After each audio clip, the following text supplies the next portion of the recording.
Many years ago, I was asked a very interesting question. Somebody asked me a question, they raised their hand in a seminar and said, Tony, can you change people that don't want to change? Of course you can change people who don't want to change. All you need is the right kind of. If you have enough leverage where change becomes an absolute. Now for some people, leverage is not even the threat of their own life. Some people would rather die than have you tell them what to do. And so that's not the leverage. The leverage for them might be something for their children. Leverage for them might be spiritual growth. All of us have a leverage point. If you find the leverage, not the leverage you make someone do it, the leverage that will make them make themselves do it. We all have some place that'll get us to follow through.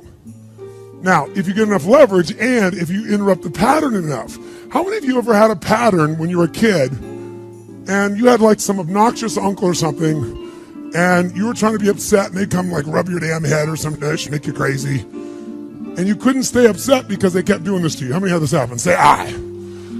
If you have enough leverage and you break someone's pattern enough times, a new pattern will show up. If you're conscious, you can create the new pattern. So the answer is yes. Now then the question would be, Tony, if all it takes is leverage, then why don't most people change? And I had a lot of answers for that, but that night, I'm a night person. That night, I'm wired up after a seminar. It's like 2 o'clock in the morning, it was December. And so I flip on the television in the back for some white noise, looking for CNN, and I come across the old Christmas classic, this Christmas Carol, right? A Dickens classic. And I see it in black and white, and I start watching the movie, and I'm remembering it from being a kid. And as I'm watching this thing, I see this man named Scrooge who clearly doesn't want to change. In fact, he's certain he doesn't need to change because what's happened is his life went through a lot of pain. And when he got pain, he looked for the source of that pain, and he said it was being close to people. So we decided is people equals pain. Remember the red squares we talked about? So now he wants to avoid people. And he's mean to people. Now, he's also very wealthy financially. He makes up this belief that because I'm mean and tough with people, I'm rich. The truth is, he's financially rich. If you watch the movie, you read the story, when everybody else is gone, who's still working? He is. He's hardworking, he's thrifty, he's smart, he's intelligent, but he thinks he's rich because he's mean. So he doesn't want to lose being rich. He doesn't want to lose not being hurt. So he has a belief. Be mean to people and everything works out, even though he's miserable. Can we have beliefs that make no sense and yet still believe them? Yes or no? Sure, we just get wired. So I'm watching this guy. Now, the only way people change is if they associate either enough what? Pain, so they have to change, or they associate changing will equal enough what? And ideally, if you get both, you'll change.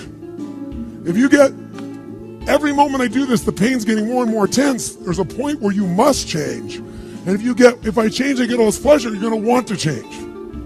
How many follow? But what equals pain and what equals pleasure is what you associate in your nervous system. So what happens is, the only way you create change is changing what you link pain and what you link pleasure to in your nervous system, not just in your head, in your gut. That's what controls you. Lots of times in your head, you know what you should do, but your gut takes over. Your fear, or your greed, or your desire, or your comfort, or whatever. Who knows what I'm talking about here? Say aye. But watch this. How many of you used to have a favorite dessert, or a food, or a form of alcohol that you really, really, really loved? And then one night you had an experience like never before, where something happened, where this food or this drink or this alcohol that you love so much, it went down, but it kept coming back up at a level of intensity and with enough aroma and pain and association that to this day, It takes no willpower just to think of that alcohol or think of the smell of that food or look at it makes you appalled, makes you repelled. Who's had an experience like this in your life? Say I. Tell me what that change was. Was that a change in willpower? No. All that happened is your brain changed what it used to link pleasure to, it now linked pain to. When you link enough pain, it takes no willpower, you're going to avoid it. The problem is some of you are linking pain to things you need, like exercise, right? Or pain what you need, like a relationship, right? And it's the wrong association, but it's going to control your life. Your job is to change what you link pain and pleasure to. So that night, what was pleasure became pain, and now it takes no willpower, you just avoid it. So we call that changing what you associate to things in your nervous system, or for short, a neuroassociative change. In other words, changing in your nervous system, what you associate pain and pleasure to. So, by the way, in this Christmas Carol story, does this man Scrooge change his life? Yes or no?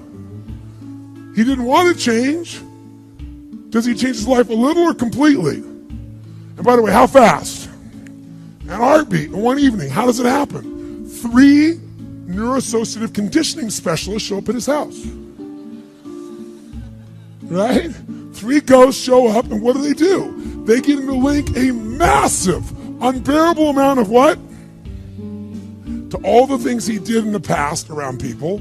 Then they go to everything he has in the present, pain, and everything in the future, pain, till there's so much, there was nowhere to escape. Here's the other reason why people don't change.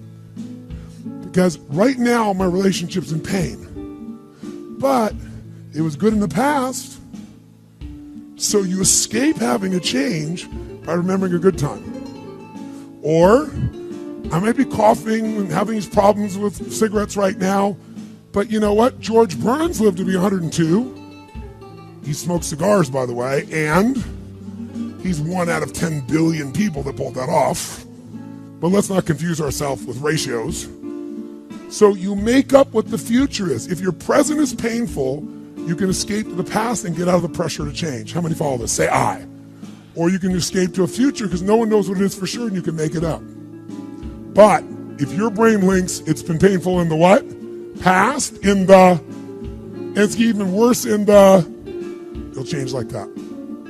Who here has ever stayed in a relationship that you knew was not right for you? It wasn't right for you, it wasn't right for them. Who has ever stayed in a relationship way too long? Who's done this before? Raise your hand. Say I. It wasn't good for you, it wasn't good for them, yet you stayed. Why? Why? Because even though it's painful in the present, what'd you do? You said, it'll get better over there in the future. Who finally changed? Who here finally changed that? Say I. How'd you do it? Your brain went, it's painful now, it was painful in the past, it's going to be worse in the future, that's it. That's what I call a Dickens pattern. When you lock in pain in all those places, there's no place to escape, so you change. It's like if you put a wall here, and a wall here, and we close them in on you, amazingly, you'll move forward. That's what we're talking about. Giving yourself leverage on yourself that way, not having someone else do it to you, you do it to yourself. That's when you got the power again. How many get it? Say I. This could be the greatest time you ever live if you control what you focus on, if you find a more empowering meaning, and if you decide to model the actions of those who succeeded before you. It can be the best financial time, the best emotional time, the best spiritual time of your life, but you better take control of your state. And if you think you're going to do it just by today, you're wrong. You're going to need to get yourself some rituals. Right now, every one of you in this room is controlled by your rituals. I don't just mean this one. I mean every morning you get up. I know your body. I can look at your body right now, and I can guess your rituals. Some of you, your rituals to work out 5 times a week, I can see it clearly. 4 to 6 times a week, it's obvious. Because you couldn't look like that if you didn't do that. Some form of workout. I don't care if it's walking, lifting, whatever. Some of you, it's obvious that lifting weights is part of it. You can see by that man's muscles. I know what his rituals are. Because your life comes from your rituals. If you don't develop the ritual, you're kidding yourself. How many agree with me on this? Raise your hand, say I. And there are rituals that put you in state, and there are rituals that take you out of state. You have rituals in your relationship, you have rituals with your body, you have rituals around your finances, and the rituals that worked in the reaping time of fall in the markets and in business and in real estate, those rituals won't work now. If you do the right thing at the wrong time, you get pain. I'll say that again. If you do the right, you go, but Tony, I'm doing the right thing, but I'm not being rewarded. If you do the right thing at the wrong time, you don't get rewarded, you get pain. So you better do the right thing at the right time, and to do that, you better know what season you're in, and to do that, you better learn how to change your state, how to take control of your own conditioning. That's what I live for. Does this make sense to you, yes or no? Come on, guys, yes or no?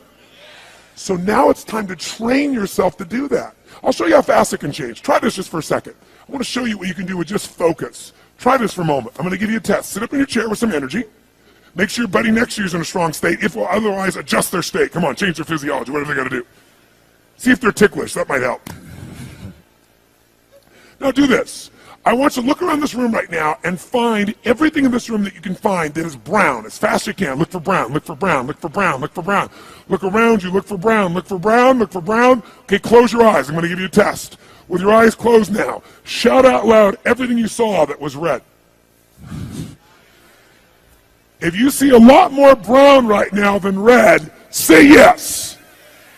Open your eyes. Look for red now. I want you to really look for red. Look for red, look for red, look for red. Anything you can find that's red, look for red. All around you, look for red. Raise your hand if you found more red this time and say I. Why did you find more red this time? Because seek and you shall. That's right. Whatever you focus on, you're going to find it. In fact, let me tell you something. You'll even find it when it's not there. How many saw burgundy, called it red, just so you could have more things you counted? Raise your hand and say, aye, come on. See, whatever you're looking for, you're going to find. So if you want to change your life, my friends, you've got to change your physiology and you've got to change your focus. By the way, how fast can you change that stuff? How fast, my friends? How fast? How fast? Come on. In a heartbeat, once you rechange your conditioning. That's all you got to do. And you can do it fast. You can do it with a question or two. Try this right now. Answer this question in your mind and be honest. What in your life today, if you wanted to be, could you feel proud about right now? If you wanted to feel proud, if you didn't feel like, I shouldn't be proud, if you wanted to feel proud, what could you be proud of in your life today? Your children, your health, your body. Is there a problem you faced? Instead of running from it, you finally stepped up and handled it? What could you feel proud of in your life today if you wanted to feel proud? How many can think of something?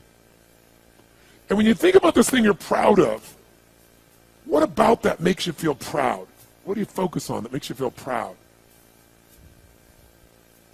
How do you breathe when you really start to feel proud? What's the kind of look on your face that starts to happen when you let yourself feel proud? Yeah. How's that feel?